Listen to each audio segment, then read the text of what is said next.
तो supreme court में पकड़े गए ज्ञानेश कुमार, सुप्रीम कोर्ट ने लताड़ा, ठोका 2 लाख रुपयों का जुर्माना। वोट चोरी में धरा गया चुनाव आयोग। बहुत स्वागत है आप सभी का। आप देख रहे हैं द राजनीति का विशेष सेगमेंट खबर और विश्लेषण। मैं हूं जब्बार खान। दोस्तों, क्या वाकई वो बात 100% सच साबित हुई जिसका दावा कांग्रेस और राहुल गांधी कर रहे थे? आखिर सुप्रीम कोर्ट ने चुनाव आयोग को लेकर के सख्त लफ्जों का इस्तेमाल करते हुए लताड़ क्यों लगाई और 2 लाख रुपयों का जुर्माना क्यों ठोक दिया? तो क्या भारतीय जनता पार्टी इस बात पर कोई जवाब दे पाएगी? क्या मुख्य चुनाव आयुक्त अभी भी कह सकेंगे कि मैं कैसे उन वीडियो को दे दूं अपनी मां बहनों के वोट डालते हुए फुटेज और वीडियो को? क्या ये ठीक होगा? दोस्तों, विस्तार से आपको सब कुछ बताते हैं, क्योंकि सुप्रीम कोर्ट ने एक नहीं सुनी चुनाव आयोग की। न सिर्फ जुर्माना ठोका बल्कि सख्त लताड़ लगाई है। सुप्रीम कोर्ट ने दरअसल चुनाव आयोग पर जुर्माना लगाया तो भारतीय जनता पार्टी बैकफुट पर आ गई। देश के अंदर विपक्ष और कांग्रेस पार्टी, इंडिया गठबंधन के नेता, मोदी शाह की सरकार से जुड़े हुए लोगों के साथ साथ चुनाव आयोग को ऐसा निशाने पर लिया कि चुनाव आयोग की बोलती बंद हो गई।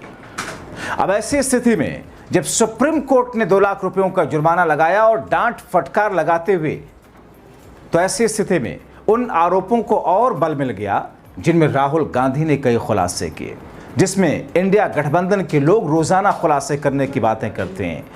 सुप्रीम कोर्ट ने 1 से अधिक मतदाता सूचियों में नामों को सही ठहराने की कोशिश के लिए उत्तराखंड चुनाव आयोग पर 2 लाख रुपयों का जुर्माना ठोका है।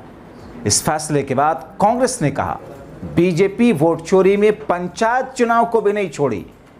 कांग्रेस के वरिष्ठ नेता कुमारी सैलजा ने कहा, ट्वीट किया कि जब पंचायत चुनाव तक बीजेपी बिना वोट चोरी के नहीं लड़ पाती है तो विधानसभा और लोकसभा चुनाव में किस स्तर तक लोकतंत्र के साथ खिलवाड़ करते होंगे। कांग्रेस ने एक्स पर पोस्ट करते हुए लिखा, बीजेपी की वोट चोरी देश भर में उजागर हो रही। उत्तराखंड पंचायत चुनाव में दोहरी वोटर लिस्ट वाले बीजेपी प्रत्याशियों को बचाने के लिए हाईकोर्ट के आदेश की अवहेलना करने पर सुप्रीम कोर्ट ने चुनाव आयोग पर 2 लाख रुपयों का जुर्माना ठोका, लताड़ लगाई। सोचिए, जब पंचायत चुनाव तक बीजेपी बिना वोट चोरी के नहीं लड़ती तो विधानसभा और लोकसभा चुनाव में किस स्तर तक लोकतंत्र के साथ खिलवाड़ करते होंगे। दोस्तों, सुप्रीम कोर्ट में यह मामला तब सामने आया जब एक याचिका के माध्यम से उत्तराखंड में मतदाता सूचियों में गड़बड़ियों की शिकायत की गई। उस याचिका में कहा गया कि कई व्यक्तियों के नाम 1 से अधिक मतदाता सूचियों में दर्ज हैं, यानी कि अलग अलग जगहों पर। याचिकाकर्ताओं ने तर्क दिया कि यह प्रथा न केवल चुनावी प्रक्रिया की विश्वसनीयता को कमजोर करती है बल्कि इससे फर्जी मतदान भी कहीं न कहीं उजागर हो रहा। कांग्रेस और पूरे विपक्ष के भारी विरोध और सबूतों के रखे जाने के बावजूद चुनाव आयोग की थिथरी देखिए। लगातार कांग्रेस पार्टी कहती रही कि साहब, ऐसे लोगों को चुनाव लड़ने का अधिकार नहीं मिलना चाहिए जिनके नाम 2-2, 3-3 जगह हैं, नाम कटवाइए, नियम ऐसा है। मगर चुनाव आयोग, ज्ञानेश कुमार का आयोग लगातार अपनी बातों पर न सिर्फ डटा रहा, ऐसा लग रहा था कि जैसे वाकई उसने सत्ता पक्ष को जिताने का ठेका ले रखा हो। लगातार विरोधियों ने, विपक्षियों ने इस बात की तरफ न सिर्फ इशारा किया, सबूत दिए, लेकिन चुनाव आयोग ने अपने ही नियमों का पालन करने से इनकार कर दिया था। उस समय हैरानी 7वें आसमान पर पहुंच गई जब चुनाव आयोग ने उन उम्मीदवारों को चुनाव लड़ने की इजाजत भी दे दी जिनके नाम 2 या 2 से अधिक मतदाता सूची में शामिल थे। इस फैसले ने न केवल नियमों की अवहेलना की बल्कि लोकतंत्र की पारदर्शिता और निष्पक्षता को खूंटी पर ताक देने वाला दिखाया।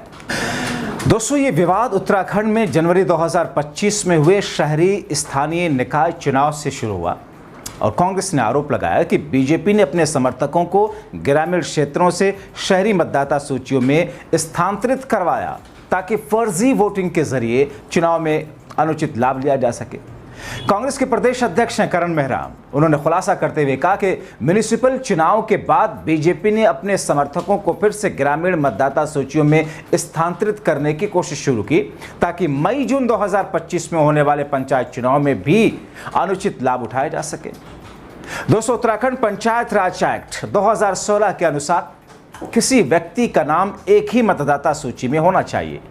इसके अलावा मतदाता सूची में नाम स्थानांतरित करने के लिए कम से कम 6 महीने तक उस पते पर निवास करने का नियम है। कांग्रेस ने बार बार राज्य चुनाव आयोग को पत्र लिख करके इस नियम की याद दिलाई और कहा कि बीजेपी समर्थकों ने 6 महीने से कम समय में अपने नाम स्थानांतरित करने की कोशिश की, जो नियम का उल्लंघन है। जब बीजेपी समर्थकों को ग्रामीण मतदाता सूचियों में नाम स्थानांतरित करने में बाधा आई तो उन्होंने नया तरीका अपना लिया। उन्होंने अपने नाम नई मतदाता सूचियों में दोबारा जोड़ लिया और जिसके नतीजे में कई लोग 2-2 जगह मतदाता, 3-3 जगह मतदाता बन गए। और जब इन लोगों को पंचायत चुनाव में उम्मीदवार के रूप में टिकट मिला तो कांग्रेस ने आयोग से मांग की कि ऐसे उम्मीदवारों के नामांकन रद्द किए जाएं, क्योंकि यह नियमों का साफ उल्लंघन है। दोस्तों, कांग्रेस के विरोध सबूतों के बावजूद उत्तराखंड राज्य चुनाव आयोग ने अपने ही नियम का पालन करने से इनकार किया और इन उम्मीदवारों को चुनाव लड़ने की अनुमति दे दी जिनके नाम 2 या 2 से अधिक मतदाता सूचियों में शामिल थे। दोस्तों, इस फैसले ने न केवल नियमों की अवहेलना की बल्कि लोकतंत्र की पारदर्शिता, निष्पक्षता पर सवाल उठाए। कांग्रेस और अन्य याचिकाकर्ताओं ने इस मामले को उत्तराखंड हाईकोर्ट में उठाया। हाईकोर्ट ने साफ निर्देश दिया कि उत्तराखंड पंचायती राज एक्ट 2016 की धारा 9/6 और 9/7 के तहत ऐसे उम्मीदवारों के नामांकन रद्द किए जाए। हाईकोर्ट ने कहा जिनके नाम 1 से अधिक मतदाता सूचियों में है। कोर्ट ने यह भी कहा था कि एक व्यक्ति का नाम केवल एक मतदाता सूची में होना चाहिए और दोहरे मतदाता होने की स्थिति में नामांकन अवैध माना जाएगा। हैरानगी देखिए दोस्तों, कैसे कानून को, एजेंसियों को और अब कोर्ट के आदेश को अपनी जेब में, अपने पॉकेट में रखकर सत्ता पक्ष के लोग घूमते हैं। हाईकोर्ट के निर्देशों के बावजूद चुनाव आयोग ने बीजेपी के उन उम्मीदवारों को चुनाव लड़ने दिया जिनके नाम 2 मतदाता सूचियों में थे। अब इससे ज्यादा ज्ञानेश कुमार के आयोग के खिलाफ सबूत क्या चाहिए? इस अवहेलना ने न केवल हाईकोर्ट के अधिकार को चुनौती दी बल्कि पंचायती चुनाव की निष्पक्षता पर भी सवाल खड़े किए। हाईकोर्ट के निर्देश के अवहेलना के बाद मामला सुप्रीम कोर्ट पहुंचा। सुप्रीम कोर्ट ने 26 सितंबर को राज्य चुनाव आयोग के रवैये पर कड़ा रुख अपनाते हुए 2 लाख रुपयों का जुर्माना ठोक दिया। लताड़ लगाई, फटकार लगाई कि आप हाईकोर्ट के आदेश की अवहेलना करते हो, आप अपने नियमों तक को नहीं मानते हो। क्यों न कहा जाए कि आप वोट चोरी कर रहे हो। कोर्ट ने कहा कि आयोग ने न केवल हाईकोर्ट के आदेशों की अवमानना की है बल्कि लोकतांत्रिक प्रक्रिया के गरिमा को ठेस पहुंचाई है और सुप्रीम कोर्ट ने इस मामले को वोट चोरी का एक गंभीर उदाहरण माना। किसने? सुप्रीम कोर्ट ने, और आयोग के कार्यप्रणाली पर सवाल खड़े कर दिए। दोस्तों, इस फैसले के बाद कांग्रेस ने इसे लोकतंत्र की जीत बताया। करण मेहरा कांग्रेस के अध्यक्ष हैं। सुप्रीम कोर्ट कहते हैं कि सुप्रीम कोर्ट ने बीजेपी और चुनाव आयोग की मिलीभगत को बेनकाब किया है। वो कहते हैं हम 2027 के विधानसभा चुनाव में इस मुद्दे को जनता के बीच ले जाएंगे, 2/3 बहुमत के साथ सरकार बनाएंगे। खैर, दावा और वादा तो कोई भी कर सकता है राजनेता। दोस्तों, सुप्रीम कोर्ट का यह फैसला न केवल उत्तराखंड राज्य चुनाव आयोग की कार्यप्रणाली पर सवाल उठाता है बल्कि लोकतांत्रिक प्रक्रिया में पारदर्शिता, निष्पक्षता की जरूरत को रेखांकित करता है।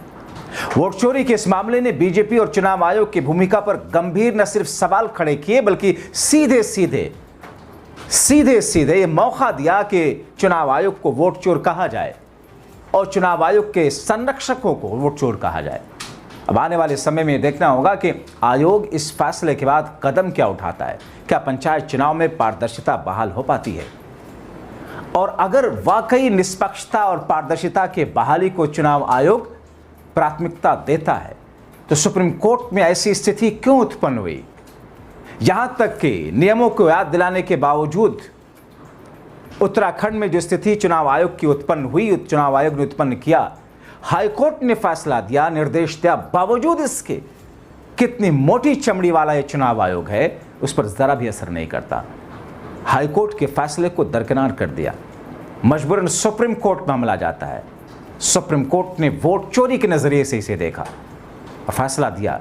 न सिर्फ फैसला दिया, फटकार लगाई, डांट लगाई, 2 लाख रुपयों का जुर्माना ठोका है।